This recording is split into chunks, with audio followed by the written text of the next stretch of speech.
एक बार की बात है। एक जंगल में रानो नाम की एक चिड़िया रहती थी। रानो चिड़िया बहुत जिद्दी थी। वो जिस चीज़ की जिद कर लेती थी उसे पूरा करती थी। जंगल के सभी पक्षी रानो से तंग आ गए थे। एक दिन टूनी, कबूतर और तोता तीनों एक पेड़ पर बैठकर बातें कर रहे थे। टूनी, तुम्हारी बहन रानो ने इस बार सभी हदें पार कर दी हैं। कबूतर भाई, ऐसा क्या किया रानू ने? तुम मुझसे पूछो मत, ऐसा क्या किया रानो ने। कल शाम को जब मैं खाना ढूंढकर घर आ रहा था तो मेरे हाथ से केला गिर गया था।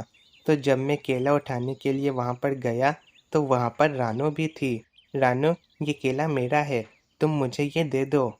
ये क्या बात हुई? ये केला मेरा है, तुम्हारा नहीं। रानो, अभी ये सब शुरू मत करो। मैंने सुबह से कुछ नहीं खाया है। प्लीज़ तुम मुझे ये केला दे दो। निकलो यहाँ से, ये मेरा है। रानो, मैं तुम्हारी शिकायत जंगल के मुखिया से करूँगा। हाँ, जाओ जाओ, ये केला मेरा है। मैं रोता हुआ वहां से चला गया। मेरे पास और कोई चारा भी नहीं था। ये तो रानू ने बहुत गलत किया। हम सबको मिलकर रानू को सबक सिखाना चाहिए। टोनी, तुम भी हमारा साथ दो। दोस्तों देखो, माना कि रानू थोड़ी जिद्दी है, मगर मगर क्या? रानू तुम्हारी बहन है, इसलिए तुम उसे बचाना चाहती हो ना। ऐसा नहीं है कबूतर भाई। तुम इस बार उसे माफ कर दो, मैं उसे जरूर समझाऊंगी। मैं आखिरी बार रानू को माफ कर रहा हूँ। अगर उसने अगली बार कुछ किया तो मैं मुखिया के पास जाऊंगा। ठीक है कबूतर भाई।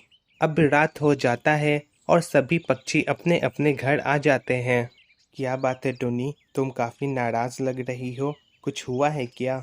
नहीं भोलू, कुछ नहीं। बस जंगल के सभी पक्षी रानों से नाराज हैं और सब रानों को जंगल से निकालना चाहते हैं। ये तो होना ही था। रानो इतनी जिद्दी जो है, तुम उसका साथ जरा भी मत देना, वरना सब हम दोनों को भी जंगल से निकाल देंगे। भोलू, ये तुम कैसी बातें कर रहे हो? रानू मेरी बहन है, मैं उसका साथ कैसे ना दूं? मुझे कुछ सोचना होगा। अभी रात हो रही है, अभी हम दोनों सो जाते हैं, कल ये सब सोचेंगे। ठीक है। अब दोनों सो जाते हैं और अब सुबह हो जाता है। अच्छा टूनी, मैं चलता हूँ। मैं शाम होने से पहले आ जाऊँगा। ठीक है, आप जाइए। भोलू वहाँ से चला जाता है। चलो, भोलू तो चला गया, अब मैं भी अपने काम में लग जाती हूँ। तभी टूनी को बाहर से चिल्लाने की आवाज़ सुनाई देती है। अरे, ये आवाज़ कहाँ से आ रही है? लगता है कि बाहर में कोई लड़ रहा है।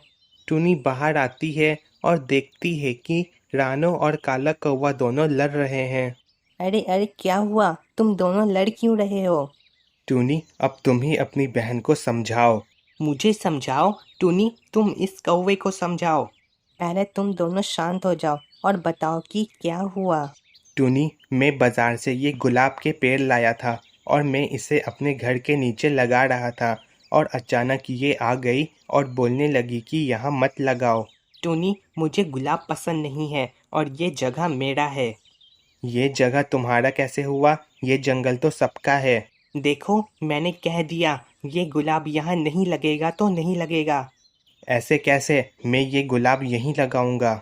मैं इसे उखाड़ कर फेंक दूंगी। रानो, तुम शांत हो जाओ। मैं शांत क्यों हूँ? इस कौवे को शांत करो। रानो, अभी के लिए तुम घर चलो, मुझे तुमसे ज़रूरी बात करनी है। ठीक है, मगर ये गुलाब यहाँ नहीं लगेगा। अगर लगा तो मैं इसे उखाड़ कर फेंक दूंगी। अब रानो और टूनी टूनी के घर पर आ जाते हैं। क्या हुआ? तुमने मुझे घर क्यों बुलाया? रानो, तुम ये क्या कर रही थी? उसे करने दो, वो गुलाब लगा रहा है तो। देखो टोनी, मैं किसी से डरती नहीं हूँ। मैं उन सब का डट कर सामना करूँगी। मैं ऐसा नहीं कह रही हूँ। अगर तुम ऐसे ही करती रहोगी तो जंगल के सभी पक्षी तुम्हें जंगल से निकाल देंगे। तुम कहना चाहती हो मैं हार मान लूँ? तुम मेरी बात समझ नहीं रही हो। मुझे समझना भी नहीं है। मैं यहाँ से जा रही हूँ। तुम पछताओगी। रानो वहाँ से अपने घर चली जाती है। अब मैं क्या करूं? रानो तो मेरी बात मान ही नहीं रही है, मगर मुझे कुछ करना तो होगा ही।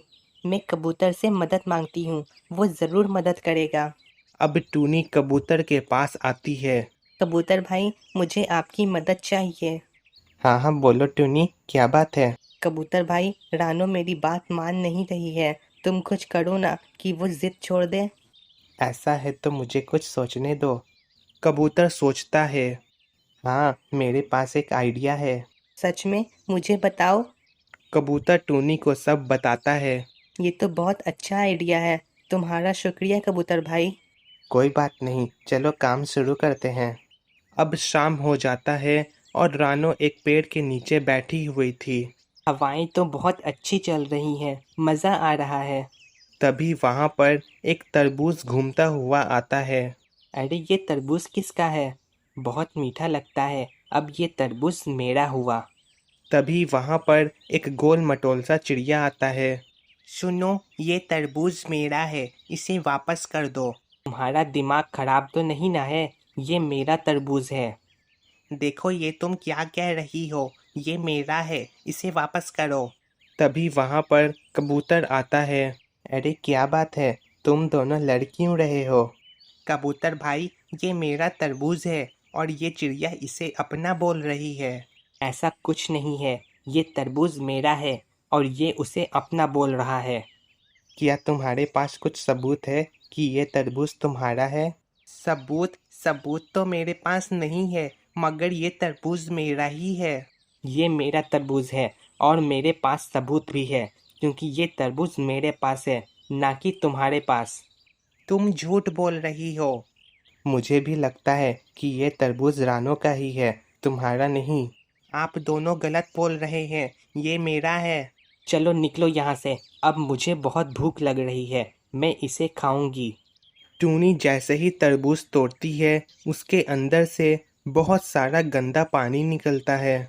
छी, ये क्या है? छी, रानो क्या तुम हम सबसे ये गंदा पानी छिपा रही थी? ये तुम क्या कह रहे हो? मुझे नहीं पता ये कहाँ से आया। मगर ये तो तुम्हारा तरबूज है। मतलब कि तुम अपने घर पर बहुत सारा गंदा पानी रखती हो। ये बात मैं सबको बताऊंगा, सब ये बात सुनकर हंसने लगेंगे। कबूतर, ये तुम क्या कह रहे हो? मुझे नहीं पता कि ये कहाँ से आया, और ये तरबूज मेरा नहीं है। ये ज़रूर इस चिड़िए का होगा। मेरा नहीं है, ये आपका है। मैंने तो झूठ बोला था। मैं ये बात अभी सबको बताता हूँ। रानो मन में सोचती है। अगर ये बात सबको पता चल गई तो सब मेरा मजाक उड़ाएंगे। कबूतर भाई, प्लीज़ किसी को मत बताना, ये मेरा नहीं है सच में। एक शर्त पर मैं किसी को नहीं बताऊंगा। ठीक है, बताओ शर्त क्या है? तुम अपनी जिद छोड़ दोगी, तब मैं ये बात किसी को नहीं बताऊंगा। ठीक है, आज से मैं जिद नहीं करूँगी। तो ठीक है, मैं भी किसी को नहीं बताऊंगा। अब रात हो जाता है और सभी पक्षी टूनी के घर आते हैं। मैंने अपना काम कर दिया टूनी, अब वो कभी जिद नहीं करेगी। वो बहुत आसानी से बेवकूफ़ बन गई। तुम दोनों का बहुत बहुत शुक्रिया, मैं ये एहसान नहीं भूलूंगी। अरे कोई बात नहीं टूनी। अब सुबह हो जाता है और रानो अब जिद नहीं करती है। रानो बहन, क्या हुआ? तुम कौवे भाई के गुलाब तोड़ क्यों नहीं रही हो? नहीं टूनी, रहने दो। मुझे गुलाब पसंद है, तो मैंने सोचा कि रहने देते हैं। अच्छा, ये तो बहुत अच्छी बात है। मुझे हैरानी हो रही है कि तुम सुधर गई। कहा जाता है ना, जो होता है अच्छे के लिए ही होता है। ये तो तुम सही कह रही हो। अच्छा टूनी, अब मैं चलती हूँ। ठीक है रानो। रानो चिड़िया वहां से चली जाती है। क्या बात है टुनी, तुमने अपनी बहन को आखिर सुधार ही दिया। अब रानो अच्छी लग रही है। जंगल के सभी पक्षी भी बहुत खुश हैं। अब शाम हो जाता है और कबूतर और तोता बातें करते हुए जा रहे थे। रानो को मैंने अच्छा बेवकूफ़ बनाया, वो बहुत बेवकूफ़ है। रानो ये बात अपने घर से सुन लेती है। क्या मतलब कि उस दिन कबूतर और वो चिड़िया ने मिलकर मुझे बेवकूफ़ बनाया? अब रात हो जाता है और रानो अपने घर से बाहर आती है। ये सब मुझे सुधारना चाहते हैं, अब मैं इन सबको बताऊंगी। रानो काले कौवे का सारा गुलाब तोड़ देती है। अब मज़ा आएगा, मुझे बेवकूफ़ बनाने चले थे। अब सुबह हो जाता है और काला कौवा देखता है कि उसके सारे गुलाब टूटे हुए हैं। अरे ये क्या, मेरा सारा गुलाब किसने तोड़ा? ये जरूर उस रानो का काम होगा। मैं अभी उसे देखता हूँ। काला कौवा रानो के घर आता है। रानो, मेरे गुलाब को तुमने तोड़ा है। हाँ, क्योंकि वो जगह मेरा है। तुमने ये गलत किया। अब देखो मैं क्या करता हूँ। मैं किसी से डरती नहीं हूँ। जाओ, जो करना है कर लो। मुझे लगा था कि तुम सुधर गई हो, मगर मैं गलत था। काला कौवा वहां से चला जाता है। देखती हूँ कि ये क्या कर सकता है। मैं भी डट कर सामना करूँगी। टूनी और कबूतर भी उस जगह पर आते हैं।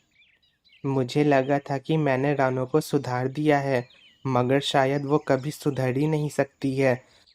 मुझे पूरा यकीन है अब काला कौवा मुखिया के पास गया होगा। अब काला कौवा जंगल के मुखिया को सारी बात बता देता है और मुखिया रानो को जंगल से बाहर निकाल देते हैं। और यहाँ पर हमारी ये कहानी खत्म होती है।